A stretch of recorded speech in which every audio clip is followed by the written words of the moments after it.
Hello. શું તમે ઉપરા Chhapri phone પર ફોન આવે? શાકભાજી લેવા ગઈ હતી. પણ ચિંતા થાય કે નહીં? અરે આજે તો ગજબ થઈ ગયો. હું કરી આવી? દૂધી છે ને, દૂધી હા એ 20 રૂપિયાની 500 હા અને 30 રૂપિયાની કિલો. 40 ની થાય ને કિલો તો. એ જ મને શાકભાજી વાળો એ જ સમજાવતો હતો કે આ કેવું છે, મોટા મોટા મોલ વાળા ખરા ને હા એ આવું કરે. અચ્છા, એટલે કે હું એની પાસેથી શીખી ગયો હું શીખ્યો. કે તમને ભલે 500 ગ્રામની જ જરૂર હોય પણ તમે લેશો કિલો જ.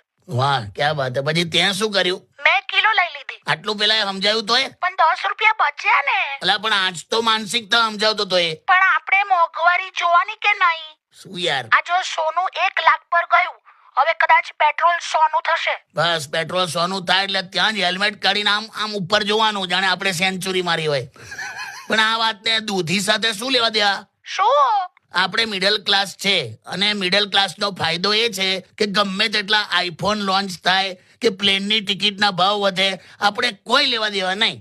પણ દૂધી સાથે તો લેવા દેવા ખરા ને. 10 રૂપિયા બચાય અમે. હવે આ 10 રૂપિયા મને 3 દિવસ દૂધી ખવડાવશે. કાકા, દૂધીનું શાક, દૂધીના મુઠિયા, દૂધીના થેપલા. અરે તમને અલગ ખવડાવીશ બસ. એટલે સાંજે આવો, તમને મસ્ત દૂધી બટર મસાલા ખવડાવું. બે પનીર બટર મસાલા હોય, ચીઝ બટર મસાલા હોય, દૂધી બટર મસાલા હોય જ નહીં. હેલો, હા પણ મૂકી દીધું.